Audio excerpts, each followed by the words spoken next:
I woke up to silence that Tuesday morning in October, and I knew immediately that something was wrong. After 58 years of life, you develop an instinct for when the air itself feels different. The house was too quiet, not the peaceful quiet of early morning, but an empty quiet, a hollow quiet, the kind of quiet that makes your chest tighten before your brain catches up. I lay there for a moment, staring at the ceiling of my bedroom, trying to convince myself I was being paranoid. But my body knew. My body was already preparing me for what my eyes were about to see. I pushed back the covers and reached for my robe. The hardwood floor felt cold under my bare feet as I walked toward the door. When I opened it and stepped into the hallway, the first thing I noticed was the echo. My footsteps echoed in a way they never had before. And then I looked down the stairs, and my heart stopped. The foyer was empty.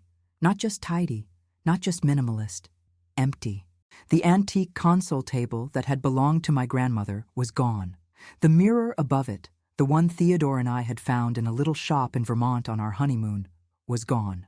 The Persian rug that had taken me 3 years to save for when I was still a young woman with nothing, was gone. I gripped the banister and descended the stairs slowly, my legs feeling weak beneath me. With each step, I saw more. Or rather, I saw less. The living room opened up to my left and it was completely bare. 4 walls, hardwood floors, and nothing else. No sofas, no armchairs, no coffee table, no bookshelves, no piano. The piano, my grandmother's piano. The only thing I had from my childhood, the only piece of my family history that survived our poverty, our struggles, our immigration story. The piano my grandmother had somehow kept through everything, that she had taught me to play on Sunday afternoons in our cramped Bronx apartment. That piano was gone. I walked through my house like a ghost haunting my own life. Room after room, the same devastating emptiness. The dining room where we had celebrated 30 Christmases, where my son had taken his first steps, where Theodore had told me he was proud of me the night my company went public. Empty. Just walls and windows and memories that now had nowhere to live.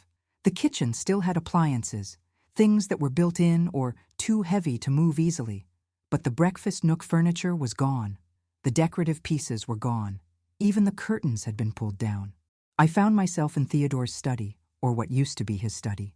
The desk where he had written his will, where he had spent countless evenings reviewing business plans and writing me love notes on post-it papers, had vanished. The leather chair he loved so much, the one that still smelled like him 6 years after his death, was gone. The bookshelves that held his first editions, his treasures, our shared intellectual life, all of it. I stood in the center of that empty room, and I felt something I had not felt in years. I felt truly, completely alone. And then I walked back to the kitchen because some part of me knew. Some part of me already understood what had happened, even before I saw the note on the marble countertop. A single piece of paper, torn from a spiral notebook, with handwriting I had known since I taught him to form his letters. Sorry, Mom. We deserve Paris. Love you. Back in 2 weeks. Everett. Beside the note was a photograph. My son, 37 years old, and my grandson, 16 years old, grinning at the camera in front of the International Departures sign at JFK. Designer luggage at their feet. New clothes that I certainly had not bought for them. They looked happy. They looked excited. They looked like 2 people about to embark on the adventure of a lifetime. With money from my furniture. With money from my memories. With money from my grandmother's piano. I picked up the note and read it again. Sorry, Mom. We deserve Paris. We deserve Paris. Not we needed money, or we had no choice, or even we'll explain everything. No, we deserve Paris. As if taking everything I owned, everything I had worked for, everything that connected me to my past and my husband and my family history, was simply a matter of getting what they were owed. I set the note back down on the counter. I walked to the window and looked out at the back garden, the only part of my property they could not sell out from under me. The autumn leaves were turning red and gold, and the morning sun was filtering through the trees, and my 4 acres in Greenwich, Connecticut looked as beautiful as they always did. And I smiled. I know that sounds strange. I know anyone listening to this story might think I had lost my mind in that moment. but standing there in my empty house, holding evidence of the ultimate betrayal by my own son and grandson, I smiled. Because after 37 years of making excuses for Everett, 37 years of hoping he would change, 37 years of believing that if I just loved him enough, supported him enough, gave him enough chances, he would become the man I knew he could be. He had finally shown me exactly who he was, and now I was free. Free to stop pretending, free to stop hoping, free to stop being the mother who always forgave, always understood, always wrote another check to cover another failure. My son had stolen from me. Not borrowed, not asked, stolen. He had taken my belongings while I slept and sold them to fund a vacation he felt he deserved. There is a clarity that comes with betrayal this complete. When someone you love does something so beyond the pale, so utterly indefensible, you are released from the exhausting work of defending them. You are released from the burden of your own optimism. I picked up my phone and called Margot. She answered on the second ring, even though it was barely 7 in the morning. That is the kind of friend Margot is, the kind who answers at 7 in the morning without asking why. Eloise, is everything all right? No, I said, and my voice was surprisingly steady. Everett and Theo sold all my furniture while I was sleeping. They are on their way to Paris. My house is completely empty. There was silence on the other end of the line. Then Margot said a French curse word that I will not repeat, followed by, "I am coming over. Do not move. Do not do anything until I get there." I almost laughed. Do not do anything. What was there to do? Stand in my empty house and count the indentations in the carpet where furniture used to be? But I did as she asked. I made coffee with the espresso machine that was too complicated for Everett to sell quickly, and I sat on the kitchen floor because there were no chairs, and I waited for my best friend to arrive. While I waited, I let myself feel everything.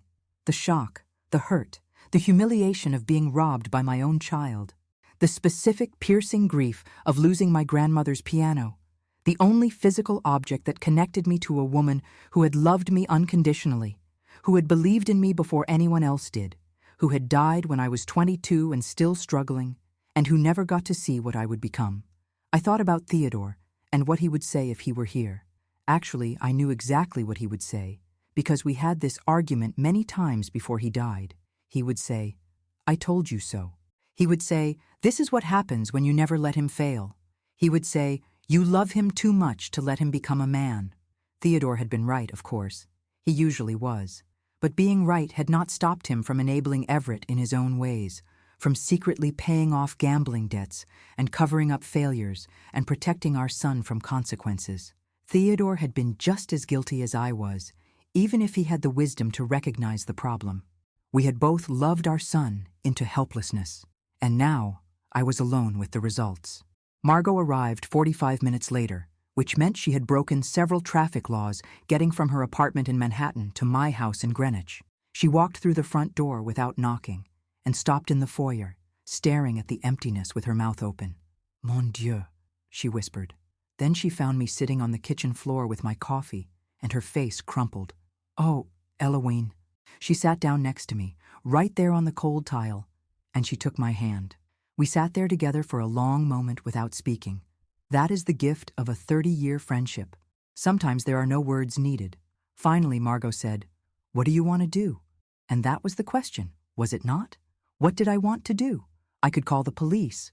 What Everett had done was theft, plain and simple. I could press charges, have him arrested when he landed back in the United States. I could make this a criminal matter and watch my son go to prison. I could call my lawyer. Patricia Wentworth had been handling my legal affairs for 15 years. And she was excellent at what she did.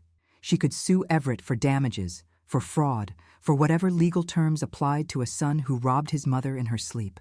I could cut him off entirely, close his access to the trust fund that Theodore had left under my administration, cancel the credit cards I still foolishly paid for, sell the car I had bought him last year, remove him from my life completely and never look back. Or I could do nothing. I could wait for him to come home, listen to his excuses, accept his half-hearted apology, and go back to the way things had always been. I could continue being the mother who loves too much and demands too little. I could keep the peace and lose my self-respect. I looked at Margot, and I saw in her eyes that she already knew what I was going to choose. She had been waiting for years for me to reach this point. She had watched me make excuses for Everett since he was a teenager. She had held her tongue when he failed out of 2 colleges, when he ruined his marriage, when he accumulated debts that Theodore and I quietly paid off.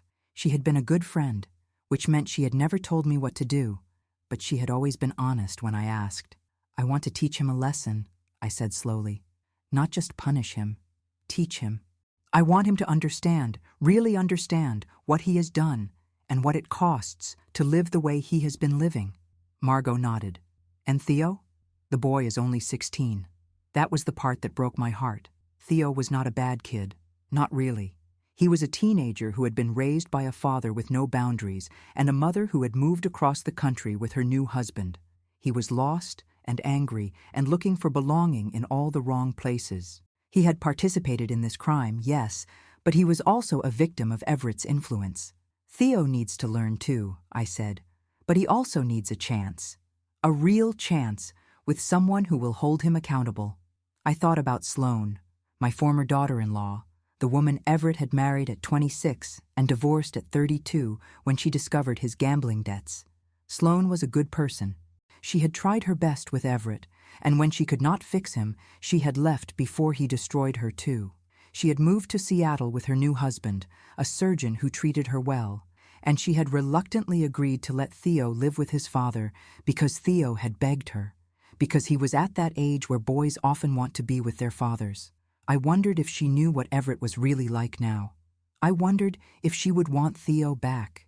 "I need to make some phone calls," I said to Margot. "I need to find out exactly what he sold and where it went. I need to understand the full scope of what happened before I decide how to respond." Margot squeezed my hand. "Whatever you need, I am here." And so I began. I called the local auction houses and estate sale companies. I used my name, my reputation, the connections I had built over 35 years in business, and I traced the path of my stolen belongings through the shadowy world of quick cash sales. I discovered that Everett had used an old power of attorney that I had given him years ago when I had surgery, one that I had foolishly never revoked, to authorize the sales. He had been technically clever, my son. Legally, what he did occupied a gray area. Morally, it was unforgivable. By noon, I had a complete list. My grandmother's piano had been sold to a collector in Boston for $18,000. It was worth at least $50,000. Theodore's antique desk had gone to a dealer in Manhattan for $4,000. The dining room set, the living room furniture, the bedroom pieces from the guest rooms, all of it had been liquidated quickly and badly. Everett had probably gotten about $120,000 total for items worth 5 times that much. And he had used that money to fly first class to Paris with his son, to stay in luxury hotels, to buy designer clothes and eat at expensive restaurants. He had converted my life into his vacation. I sat with that knowledge for a long moment, and then I picked up the phone and called Patricia Wentworth. "Patricia," I said when she answered, "I need to see you today.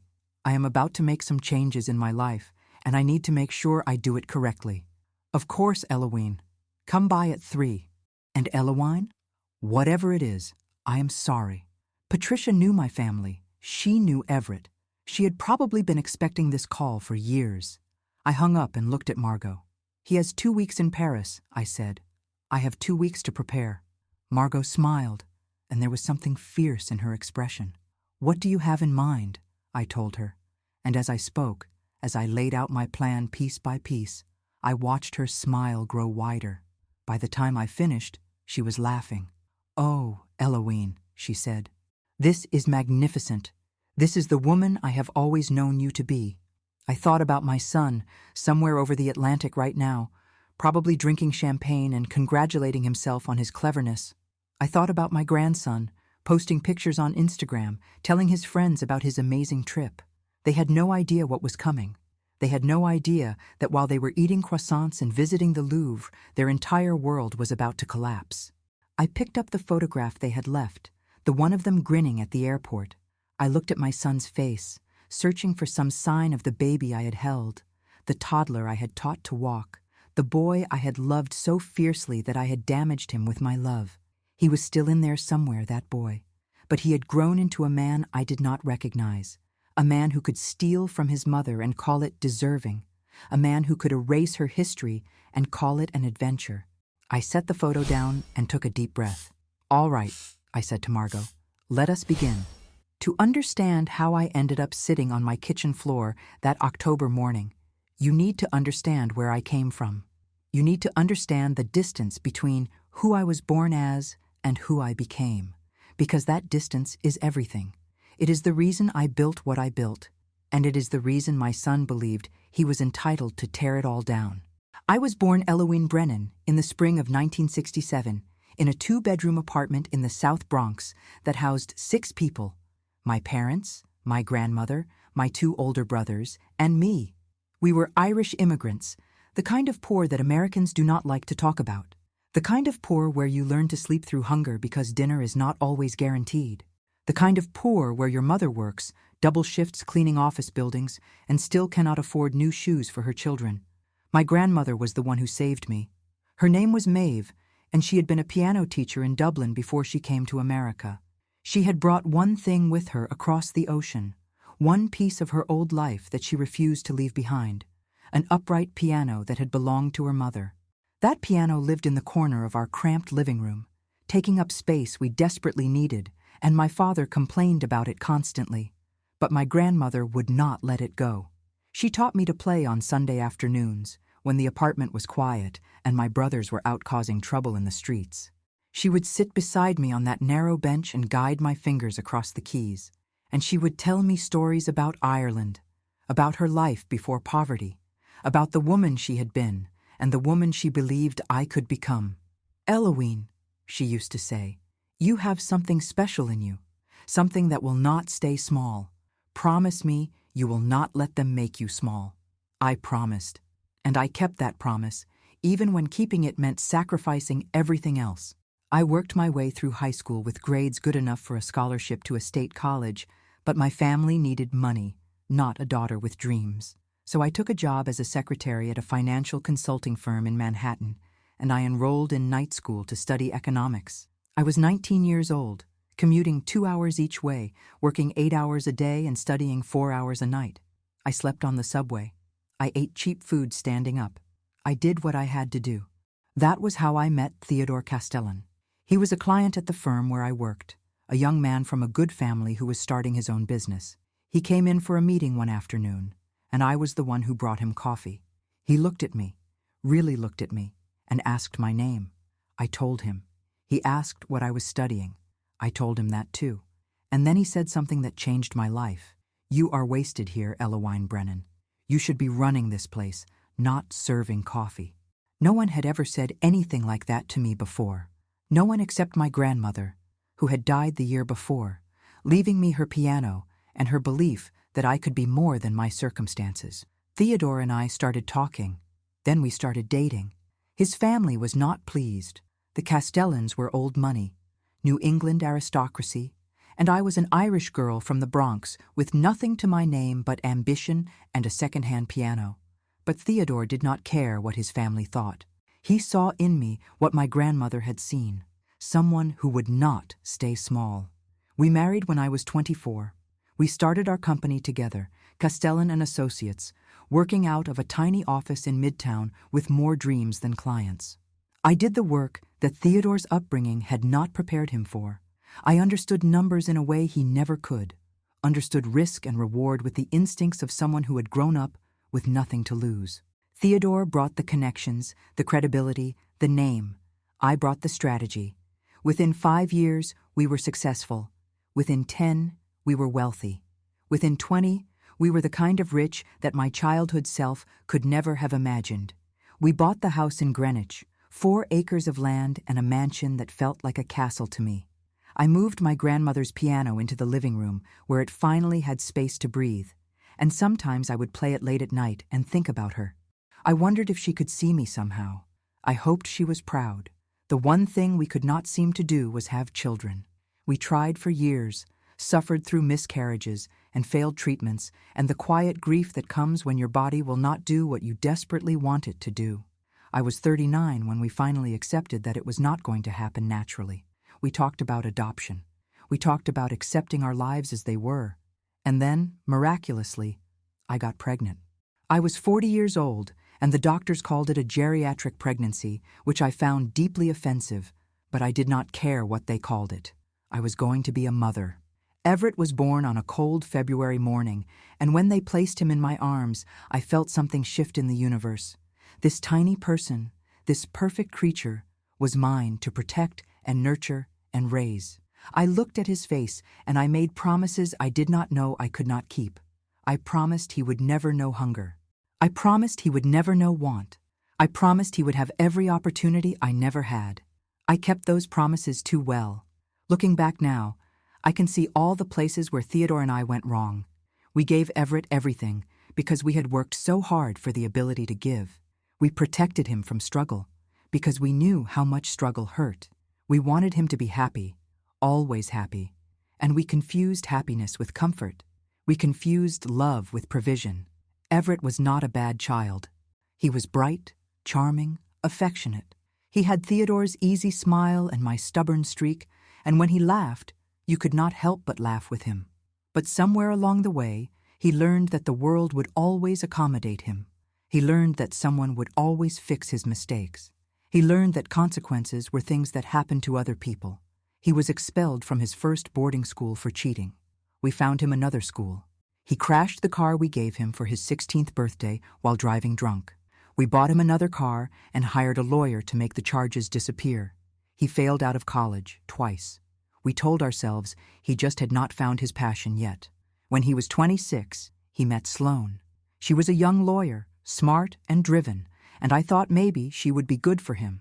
Maybe she would give him the structure we never could. They married quickly, and a year later, Theo was born. For a brief moment, I thought perhaps fatherhood would change Everett. Perhaps responsibility would finally make him grow up. It did not. The gambling started. Or rather, I learned about the gambling. Looking back, I suspect it had been going on for years before we knew. Everett would disappear for weekends, come home with stories about business trips that did not add up. He borrowed money from us constantly, always with good reasons, always with promises to pay it back. We believed him because we wanted to believe him, because the alternative was too painful to accept. Sloane found out before we did. She discovered credit card statements, secret accounts, debts that had accumulated into the hundreds of thousands. She confronted Everett, and he promised to change. He always promised to change. But Sloane was smarter than we were, or maybe just less blinded by love. She left him when Theo was 5 years old. She took our grandson and moved to an apartment in the city, and Everett fell apart. That was when Theodore started paying. I did not know at the time. My husband, who lectured me constantly about enabling our son, was secretly writing checks to cover gambling debts. He told himself it was different because he was not giving the money to Everett directly. He was protecting our family's reputation. He was keeping Everett out of serious trouble. He was doing what he felt he had to do. Theodore died 6 years ago, a heart attack at 61. One moment he was sitting in his study, reading a book, and the next moment he was gone. I found him when I brought him his evening tea, slumped in his leather chair, already beyond saving. The grief nearly destroyed me. For months, I could barely function. I kept expecting to hear his voice, to feel his presence, to turn a corner and find him there. It was during the estate settlement that I discovered the truth. Hidden accounts. Secret payments, over $800,000 given to Everett or paid on his behalf over the course of a decade. Theodore had taken it from our retirement fund, siphoning it away slowly, hiding it from me with the same financial skills he used to build our company. I confronted Everett about it. He cried. He apologized. He swore he had not known where the money was coming from, that his father had just helped him sometimes, that he never meant for it to go so far. I wanted to believe him. I needed to believe him, because Theodore was gone and Everett was all I had left, so I forgave him. Again. I set up a trust fund with what Theodore had left, with myself as administrator, and I gave Everett a modest allowance. I paid for his apartment. I bought him a car. I told myself I was helping him get back on his feet, that this time would be different, that Theodore's death had finally shown him how fragile life was. But I also started watching. For the first time in my life, I paid attention to who my son really was, instead of who I wanted him to be. I noticed how he talked about money like it was something owed to him. I noticed how he blamed everyone else for his failures. I noticed how he looked at my house, my belongings, my success, with something that was not quite admiration. It was envy. My son envied me. He resented me for having what he felt should have been his. Somewhere in his mind, he had decided that everything I built belonged to him by birthright, and I was simply holding it hostage. The night before the robbery, Everett had come to dinner. He brought Theo, and we ate together in the dining room, using the good china, sitting at the table where I had fed him as a baby. He was charming that night, telling stories, making me laugh. Theo was quiet but polite, checking his phone under the table when he thought I was not looking. At the end of the evening, Everett hugged me at the door. He held on a little longer than usual, and he said, "I love you, Mom. You know that, right?" I said I knew. I said I loved him too. And while I slept that night, dreaming of Theodore and my grandmother and the life I had built from nothing, my son let strangers into my house and sold everything I owned. The first thing I did after Margot left that afternoon was take a shower. I know that sounds strange, maybe even trivial, given everything that had happened. But standing under the hot water in my empty house, I felt like I was washing away more than just the shock of the morning. I was washing away 37 years of excuses, 37 years of hoping, 37 years of being the mother who always understood, always forgave, always made it easier for her son to stay exactly who he was. When I stepped out of that shower, I was different. I could feel it in my bones. The woman who had woken up that morning, confused and devastated, was gone. In her place was someone I had not been in a very long time. Someone my grandmother would have recognized. Someone who had clawed her way out of poverty and built an empire and was not about to let anyone, not even her own son, take it from her without consequences. I dressed carefully, choosing clothes that made me feel powerful. A gray cashmere sweater, black trousers, the pearl earrings Theodore had given me for our 25th anniversary. I put on makeup for the first time in days.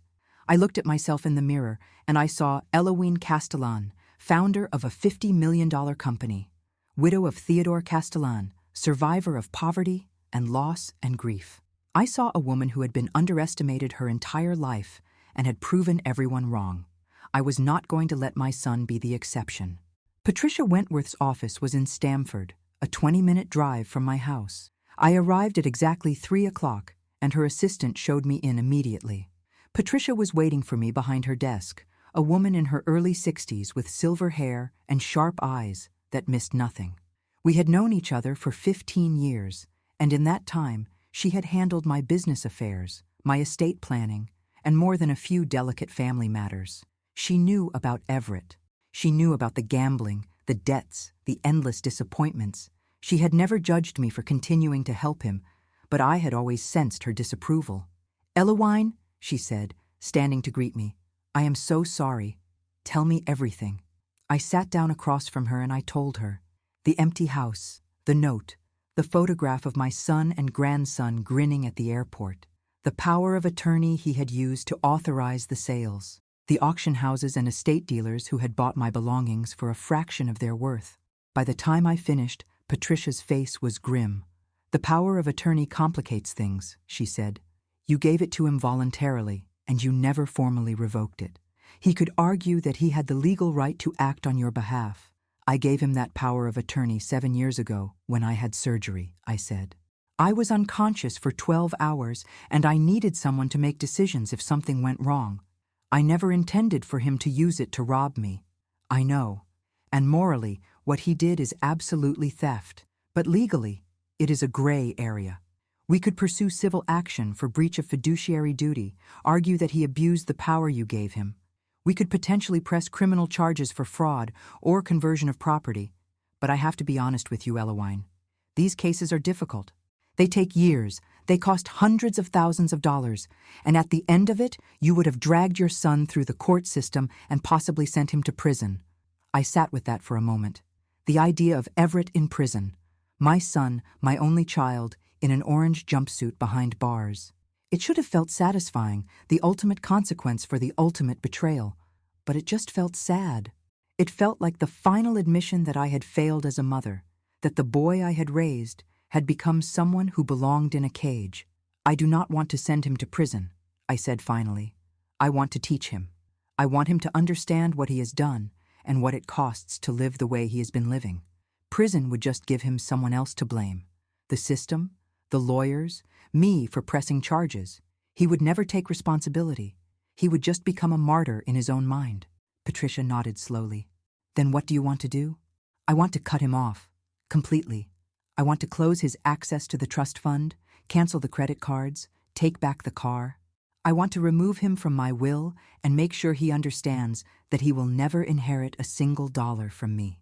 I want him to experience, for the first time in his 37 years, what it feels like to have nothing, to have no safety net, to have to work for everything he gets. Patricia was already taking notes. All of that is possible.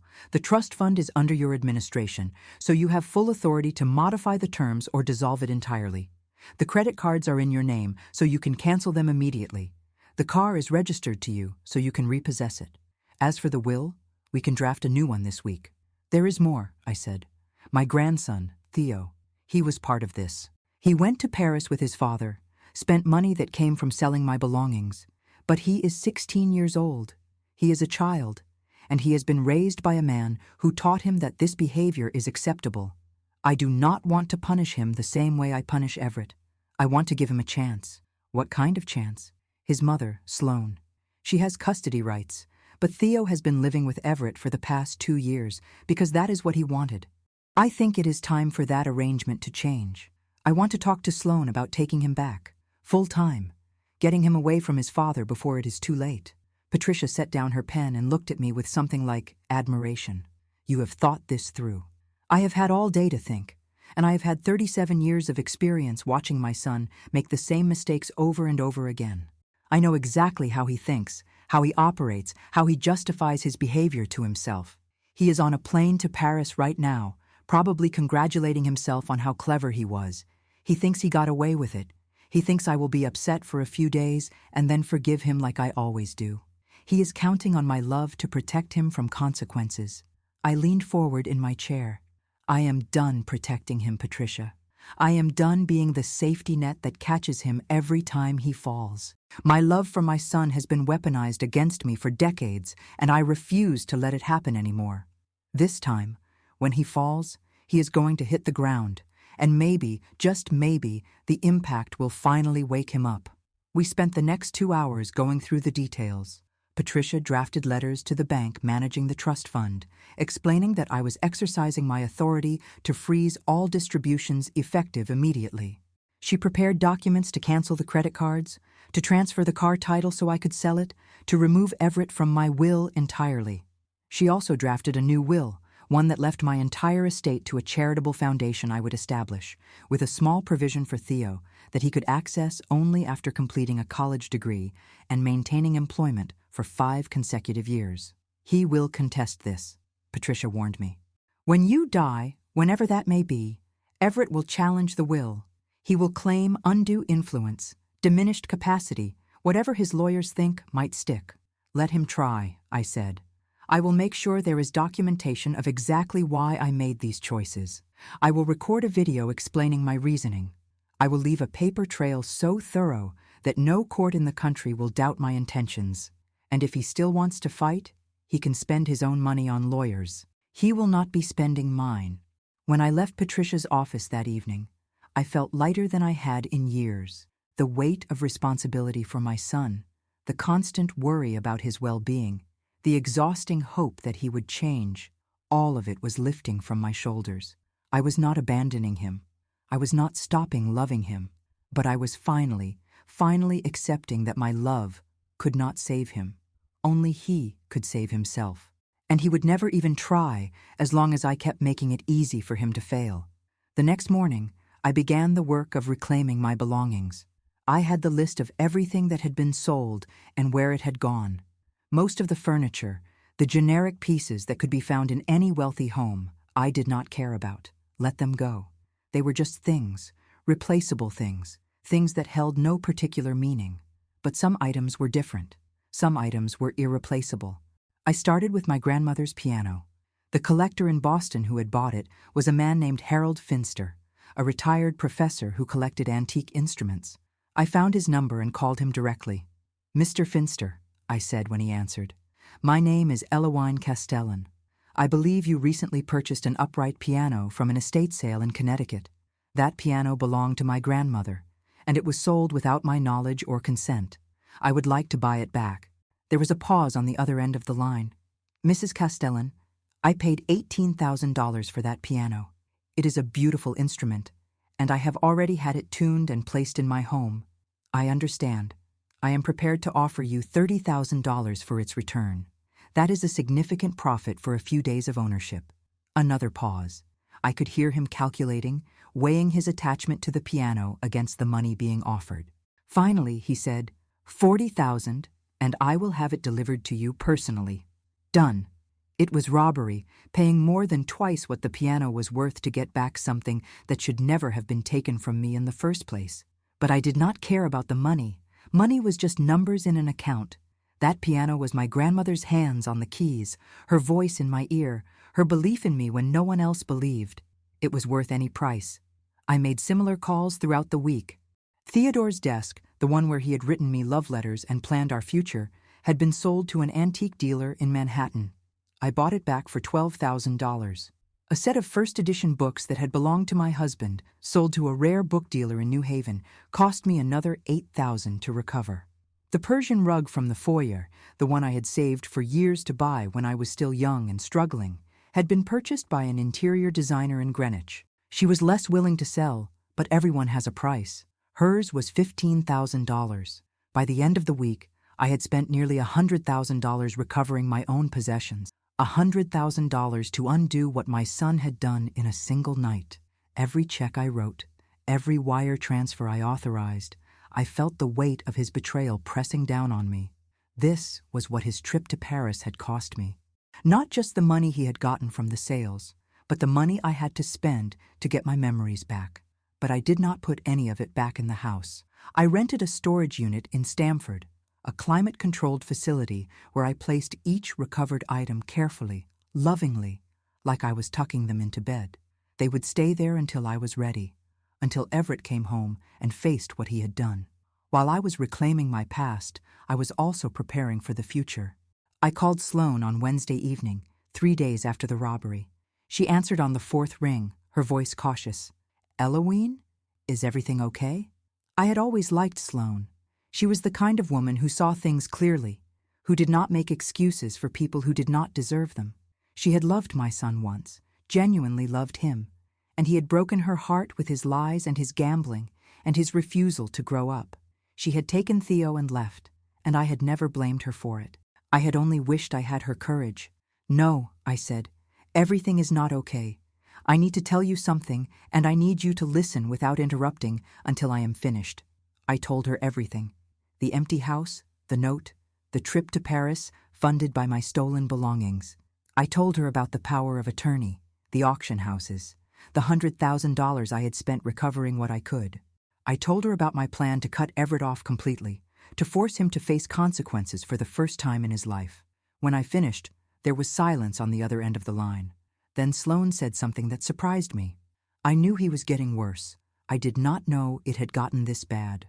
"What do you mean?" "Theo calls me every week. We video chat. He tells me things sometimes. Things about Everett. The gambling is back, worse than before. There have been men coming to the apartment, men who do not look friendly. Theo has been scared, Eloise. He has been scared for months, but he did not want to admit it because he did not want to come back to Seattle. He wanted to stay with his father." My heart broke for my grandson. 16 years old, living with a father who was spiraling, trying to protect him even as he participated in his schemes. Theo was not innocent in what had happened, but he was also a child caught in an impossible situation. "Sloane, I want to help Theo, but I cannot do that as long as he is with Everett. The influence is too strong. He needs to be with you, in Seattle, away from all of this." "I have wanted that for 2 years," Sloane said, and I could hear the emotion in her voice. "I have begged him to come home, but he would not listen. He thought his father needed him. Maybe this will change his mind." When Everett comes home and finds out that everything has changed, when he realizes that the safety net is gone, Theo will see who his father really is. And you need to be ready. You need to be there to catch him. I will be. I promise you, Eloise, I will be. We talked for another hour, making plans. Sloane had documentation of Everett's behavior during their marriage, evidence she had kept in case she ever needed it. She had records of the gambling debts, the lies, the times he had left Theo alone while he disappeared for days. Combined with my testimony about the robbery, she had more than enough to petition for a modification of custody. Full custody this time. No more weekends with Dad, no more summers in Connecticut. Theo would live with his mother, attend school in Seattle, and have a chance to become someone different than his father. The hardest part of the call came at the end, when Sloane asked me a question I had been avoiding. What about you, Eloise? When this is all over, when Everett is cut off and Theo is with me, what will you do? I did not have a good answer. For 37 years, my identity had been wrapped up in being Everett's mother. Everything I did, every decision I made, was filtered through that lens. How would this affect my son? What would Everett think?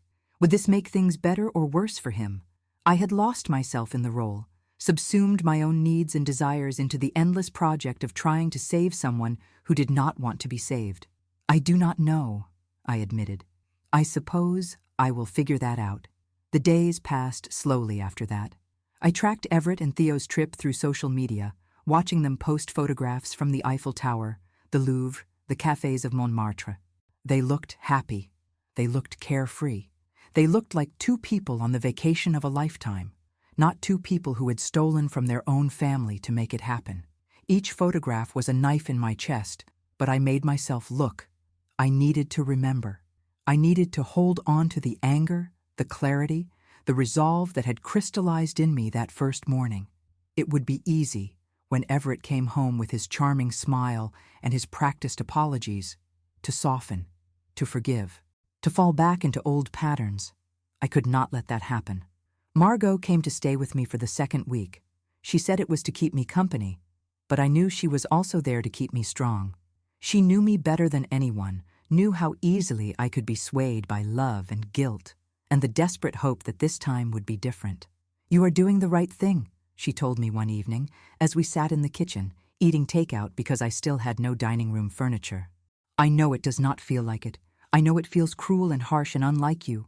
But sometimes love has to be harsh. Sometimes the kindest thing you can do for someone is to stop saving them from themselves. I knew she was right.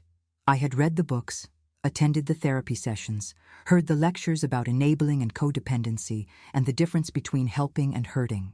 I understood intellectually that my constant rescuing of Everett had prevented him from ever developing the resilience he needed to survive on his own.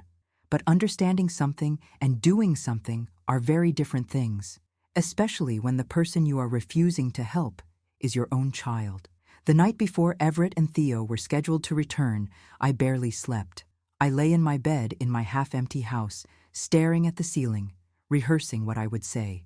I thought about all the ways he might react, the anger, the denial, the tears, the accusations. I prepared myself for all of it. But I also allowed myself a small hope, a tiny, fragile hope that maybe this time would be different. Maybe when Everett saw that his actions had real consequences, something would shift in him.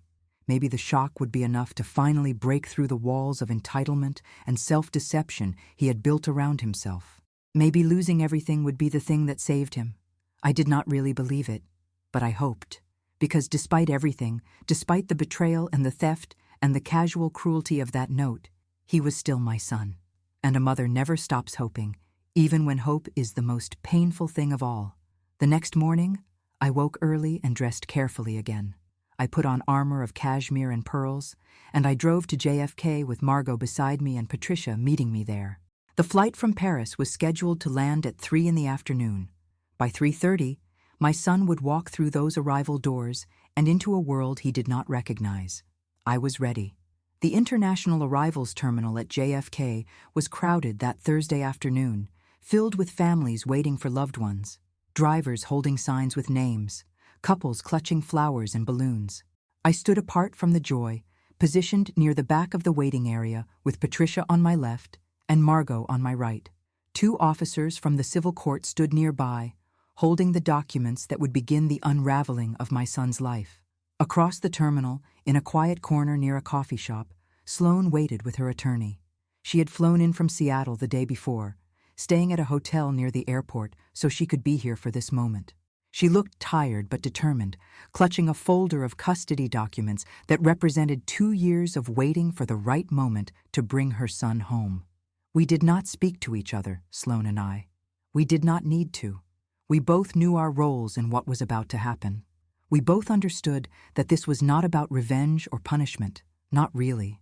It was about breaking a cycle that had been spinning for decades, a cycle of enabling and entitlement that had damaged everyone it touched. I watched the arrival board, tracking the flight from Paris as it changed from landed to at gate to baggage claim. Each update made my heart beat faster. I had not seen my son in 2 weeks, the longest we had gone without contact since he was born. In that time, everything had changed. I had changed. The woman waiting in this terminal was not the same woman who had woken up on her kitchen floor, devastated and confused. That woman had been a victim. This woman was something else entirely. The doors from customs opened and closed, releasing streams of travelers into the waiting area. Business people with rolling suitcases, tourists with sunburns and souvenirs, families reuniting with tears and embraces. I watched each face, searching for the one I knew better than any other. And then I saw him. Everett came through the doors, pushing a cart overflowing with designer shopping bags. He was tanned, relaxed, wearing a new jacket that probably cost more than some people's monthly rent. Behind him, Theo walked with his eyes on his phone, earbuds in, oblivious to the world around him. They looked like an advertisement for the good life, 2 handsome men returning from a European adventure, ready to slip back into their comfortable existence. Everett scanned the crowd, and when his eyes found me, his face broke into a wide smile. He waved enthusiastically, as if we were meeting for a happy occasion, as if the past 2 weeks had been a normal vacation and not a crime against his own mother. "Mom!" he called out, steering his cart toward me. "What a surprise! You came to pick us up." He leaned in to hug me, and I stepped back. The smile faltered on his face, just slightly, a flicker of confusion crossing his features. But he recovered quickly. Everett had always been good at recovery. "Is everything okay?" he asked, still trying to maintain the pretense of normalcy. "You look serious." "Everett," I said, and my voice was steady, calm, completely controlled.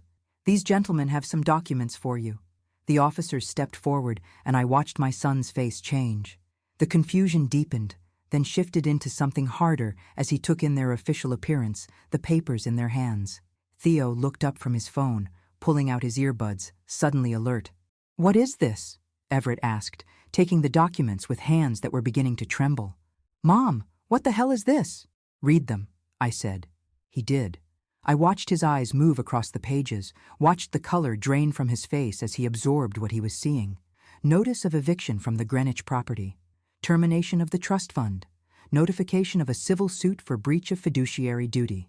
Each document was a door closing, a safety net disappearing, a piece of the life he had taken for granted crumbling beneath his feet. "You cannot do this," he said, his voice rising. "This is insane. You cannot just throw me out of my own family home, Dad's house. It was Dad's house, and I have a right to—" "It was never your father's house," I interrupted him quietly. "Theodore put it in my name 20 years ago. He knew you better than you think he did, Everett. He knew this day might come." "This is because of the furniture?" Everett laughed, but there was no humor in it. "Mom, it was just furniture. I was going to pay you back.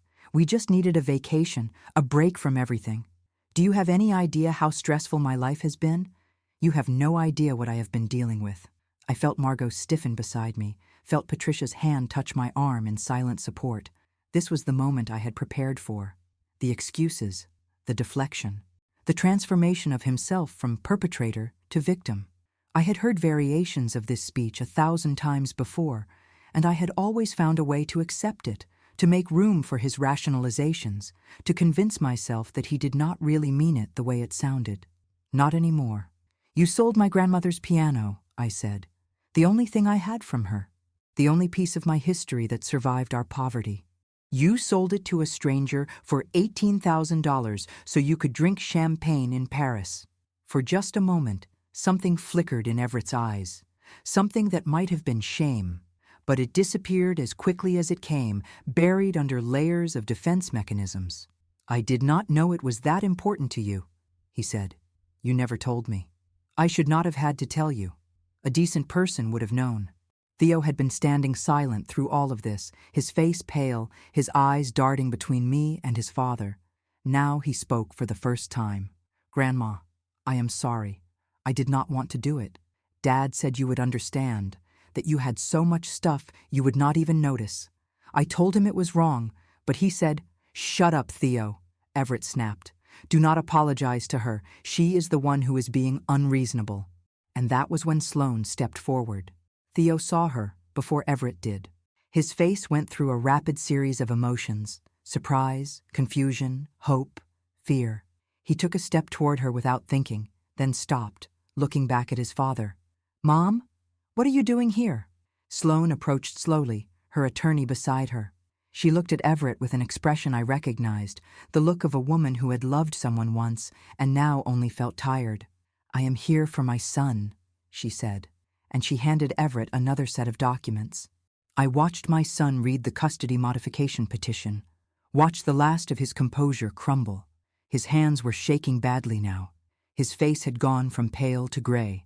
He looked like a man watching his entire world collapse in real time, which was exactly what was happening. "You cannot take my son," he said, and for the first time his voice cracked. "Theo, tell them. Tell them you want to stay with me." Theo looked at his father, then he looked at his mother, then he looked at me, and he did not say anything at all. The silence that followed Theo's non-answer was the loudest thing I had ever heard. It stretched between us like a living thing, filling the space with years of unspoken truths and suppressed disappointments. My grandson stood frozen, caught between two worlds, two parents, two versions of who he might become. Everett broke first. He always did. "Theo, answer me," he demanded, his voice sharp with desperation. "Tell them you want to stay with me. Tell them this is all a misunderstanding. We are a team, remember? You and me against the world."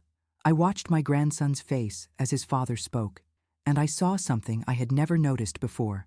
I saw exhaustion, not the physical tiredness of jet lag, but a bone-deep weariness that no 16-year-old should carry. The weariness of being his father's keeper, his father's excuse, his father's reason for everything. "Dad," Theo said quietly, "stop." "What do you mean, stop? These people are trying to take you away from me. Your grandmother, your own grandmother, is trying to destroy our family. And you are just going to stand there?" "You destroyed our family," Theo said, and his voice was still quiet, but there was something underneath it now, something that had been building for a long time. "You destroyed it when you sold Grandma's stuff. You destroyed it when you lied to me about where the money came from. You said you had savings. You said Grandma had given us permission." "I was protecting you," Everett said. "I did not want you to worry about money. That is what fathers do. They protect their children from hard truths." "No." Theo shook his head slowly. "That is not what you did. You made me part of it. You made me help you carry the bags out of the house. You made me lie to Grandma when she called to check in. You made me take pictures for Instagram so everyone would think we were having the time of our lives." His voice cracked. "I knew it was wrong. I knew it the whole time. But you kept telling me it was fine, that Grandma would understand, that we deserved it, and I wanted to believe you because you are my dad." The terminal seemed to fade around us. The crowds, the noise, the constant movement of an international airport, all of it became background static. In that moment, there was only our family, broken and bleeding in public, finally facing truths we had all avoided for too long.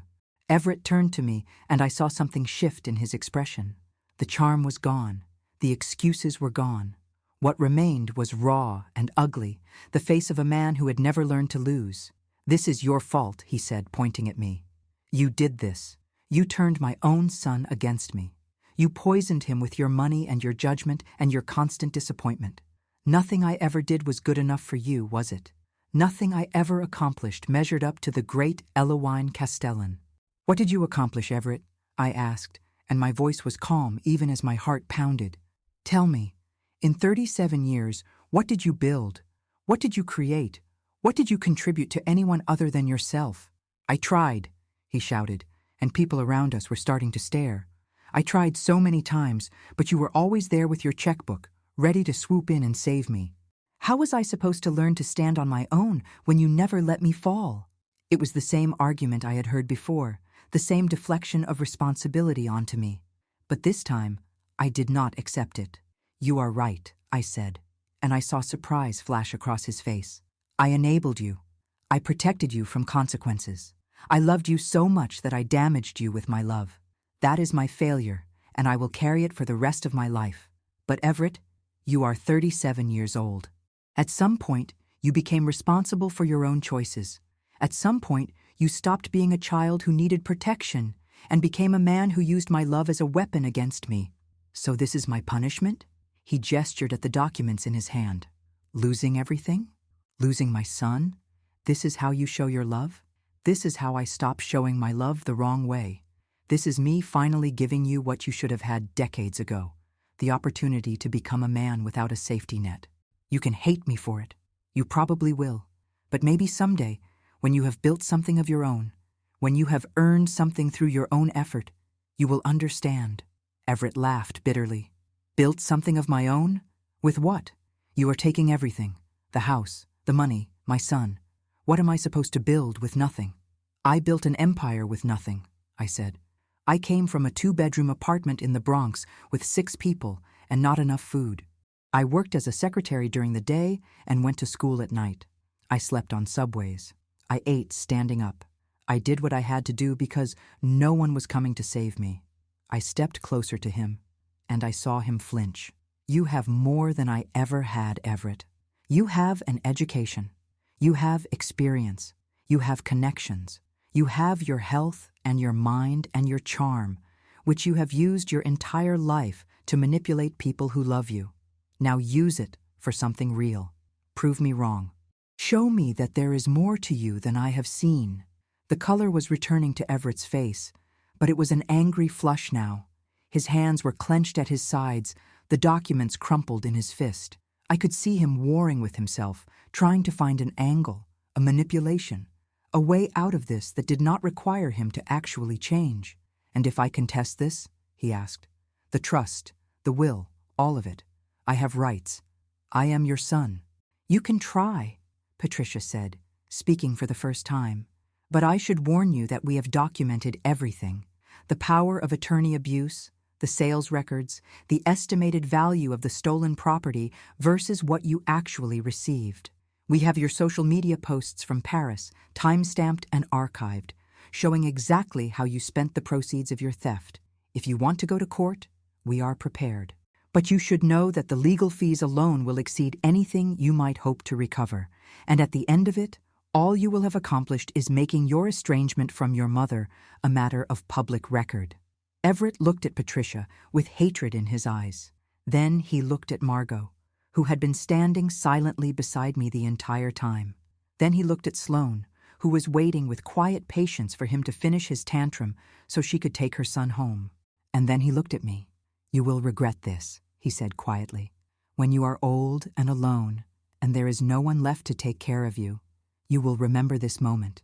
You will remember how you threw away your only child because of some furniture. It was not furniture, I said. It was my grandmother's piano. It was your father's desk. It was 35 years of memories that you erased in a single night because you felt you deserved a vacation. But you are right about one thing. I might be alone. I have accepted that. What I will not accept is being robbed and disrespected by the person I sacrificed everything to raise. The confrontation had drawn a small crowd now. People were watching from a distance, pretending not to stare while clearly staring. I did not care. Let them watch. Let them see a mother finally standing up to a son who had taken advantage of her for too long. Sloane stepped forward again, her attention focused on Theo. Sweetheart, she said gently. I have a hotel room nearby.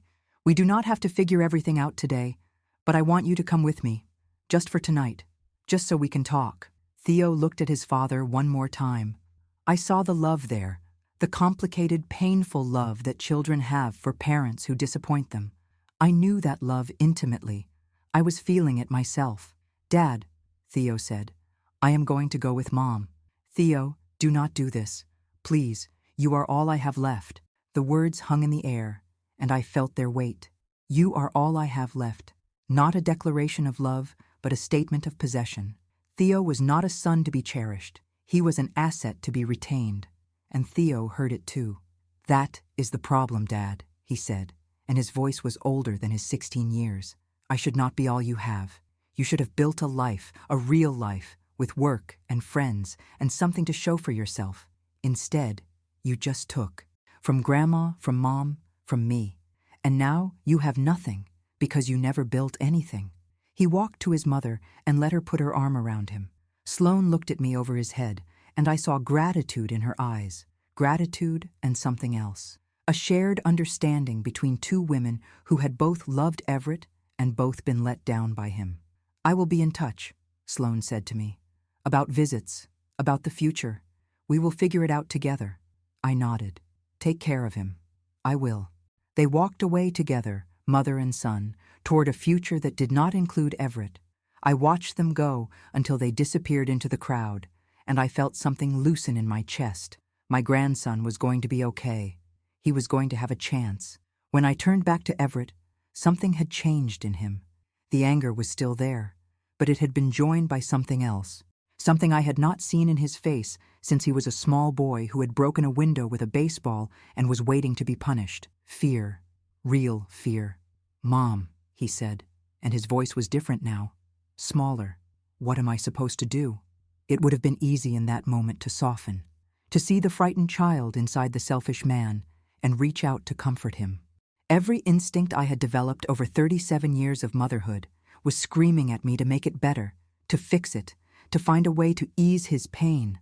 But I had learned something in the past 2 weeks.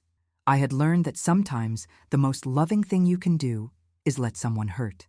Sometimes the kindest act is refusing to save someone from the consequences of their own choices. "I do not know what you are supposed to do," I said honestly. "That is for you to figure out. For the first time in your life, you are going to have to solve your own problems. I do not have anywhere to go. I do not have any money. Everything I have is in that house. Your personal belongings are in a storage unit in Stamford. Patricia has the address and the access code. You can retrieve them whenever you like. Everything else belonged to me, and you lost the right to it when you sold my grandmother's piano." I reached into my purse and pulled out an envelope. Inside was $2,000 in cash, enough for a deposit on a small apartment, enough for groceries and basic necessities for a month, enough to survive while he figured out his next step. "This is the last money you will ever receive from me," I said, handing him the envelope. "Use it wisely or waste it. The choice is yours, but either way, it is the last." Everett took the envelope with shaking hands. He opened it, counted the bills, and looked at me with an expression I could not quite read. $2,000, he said.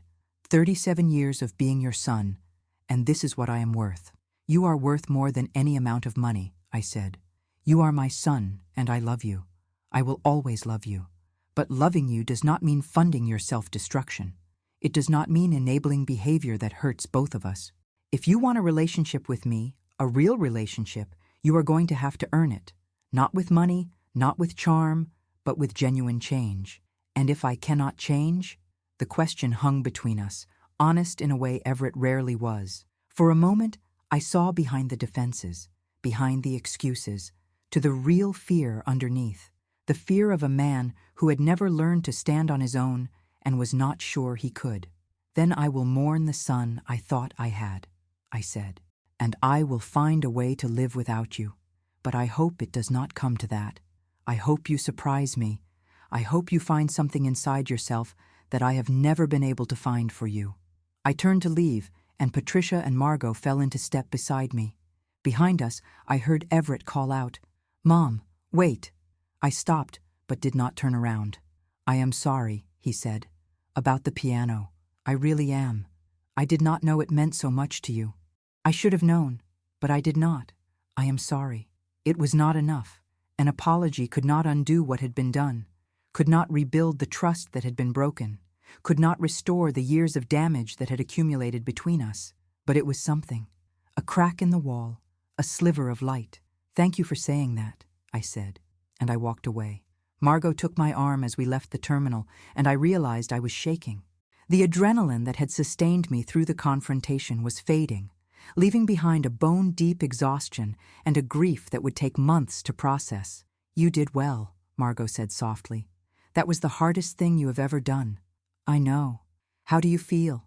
I thought about the question carefully before answering. How did I feel?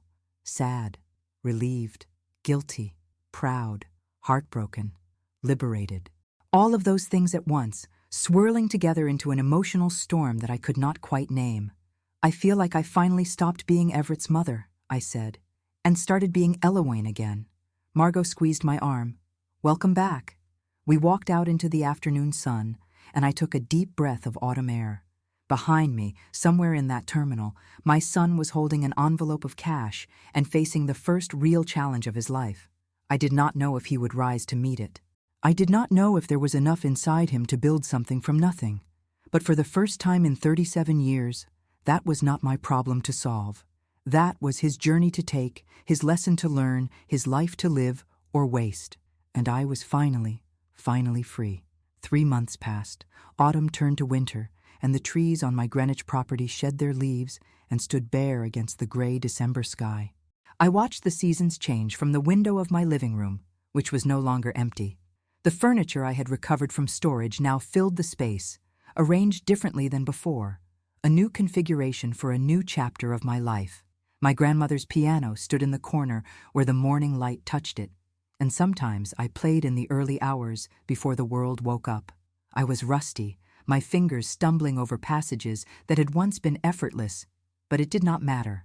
What mattered was the connection, the feeling of her presence that came through the keys, the reminder of where I had started and how far I had come.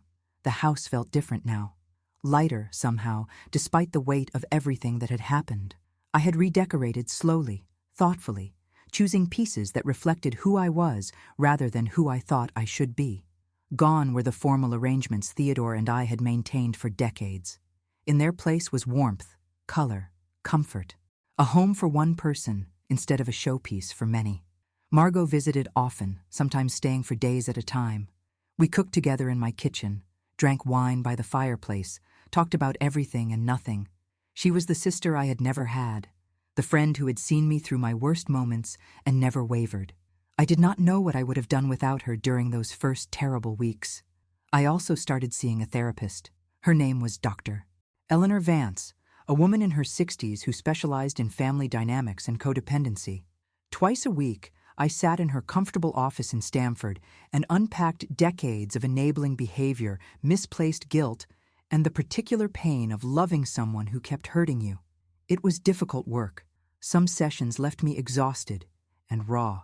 But I could feel myself healing, slowly.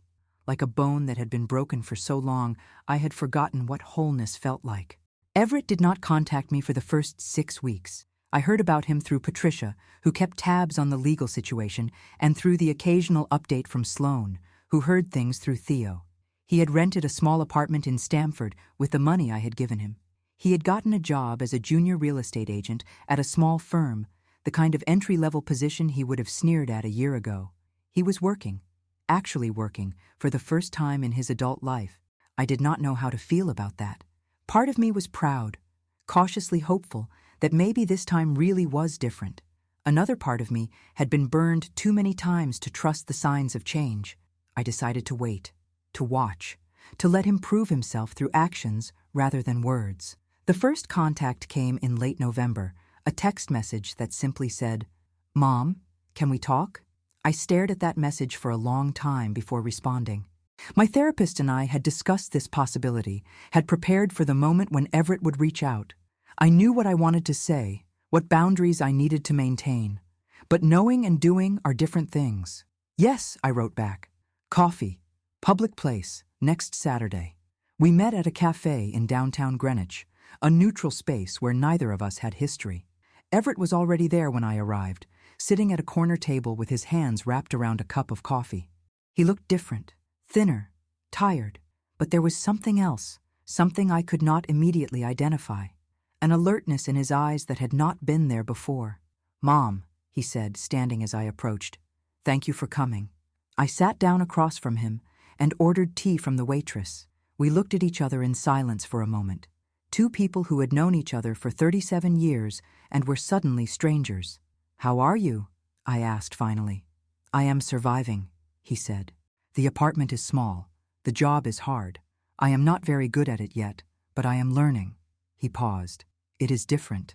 Everything is different." Good different or bad different? He thought about the question carefully, which was itself a change. The old Everett would have had a quick answer ready, something charming and deflecting. This Everett was actually considering his words. "Both," he said. "Some days I wake up angry. Angry at you, angry at myself, angry at the world.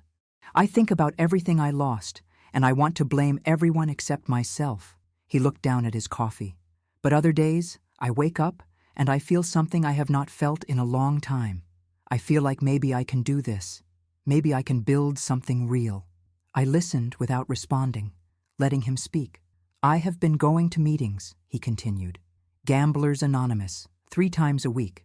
I have a sponsor, a guy named Frank who lost everything twice before he got clean. He does not let me make excuses. He calls me on my garbage." A small smile crossed his face. "I hate him sometimes, but I think that means he is doing his job. That is good, Everett. I am glad you are getting help. I should have done it years ago. I know that now. I should have listened when Sloan begged me to get help, when Dad tried to talk to me. When you—" he trailed off. "When you gave me 1,000 chances I did not deserve." The waitress brought my tea, and I took a moment to compose myself. This was more self-awareness than Everett had shown in years, maybe ever. I wanted to believe it was real. I was terrified to believe it was real. "I talked to Theo last week," Everett said. "On the phone. Sloan is letting us have supervised calls while the custody thing gets sorted out." His voice tightened. "He sounds good. Happy. He is doing well in his new school. He joined the debate team." "I know. Sloan keeps me updated. He told me he is not sure he wants to visit for Christmas. He said he needs more time." Everett's eyes were wet now, but he did not cry. That is the part that hurts the most. Knowing that I damaged my relationship with my son. Knowing that I taught him the same terrible lessons I learned from— He stopped himself. "From myself. I taught him the lessons I taught myself." I reached across the table and touched his hand. I did not plan to do it. It just happened. 37 years of maternal instinct overriding 3 months of boundaries. "You can rebuild with Theo," I said. "He is young. He loves you. If you show him real change, consistent change, over time, he will come back. Not all the way, maybe not the way it was before. But children want to love their parents. They want to believe in us. Give him a reason to believe in you." Everett nodded, wiping his eyes with his free hand. "I am trying. I really am trying this time. I know you are." We sat in silence for a while, drinking our beverages, adjusting to this new dynamic between us. Mother and son, but different now. More honest, more careful, more aware of the damage we had done to each other and the fragility of what remained. "I want to pay you back," Everett said finally. "For the piano, for the furniture, for all of it. I do not know how long it will take. Years, probably.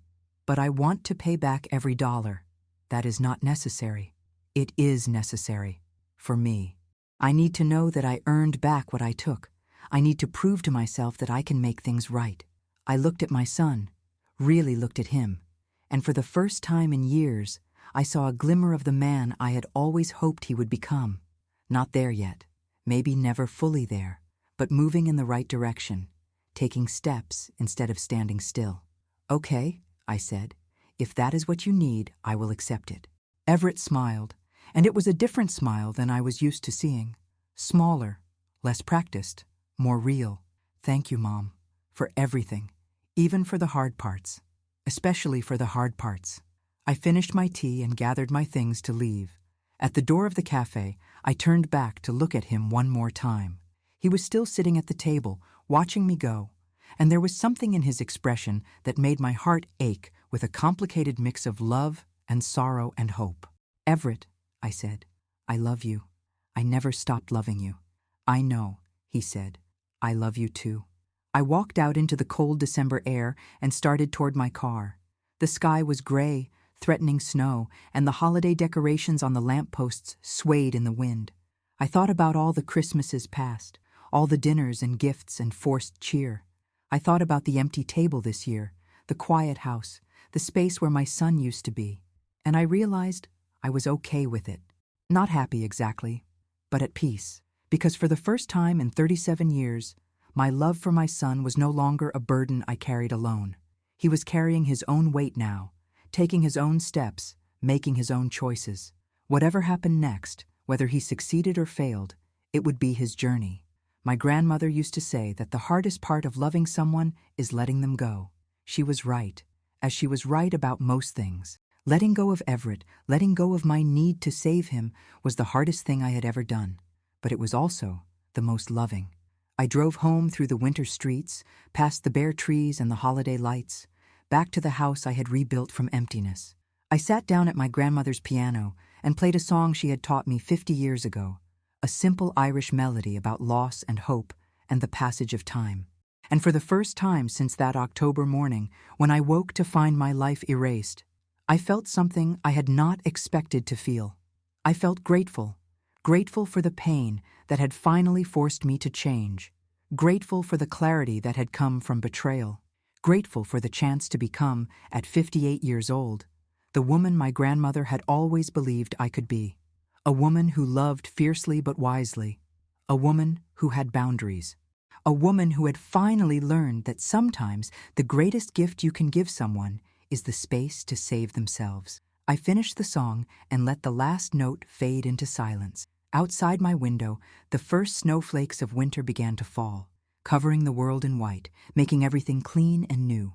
A fresh start for all of us.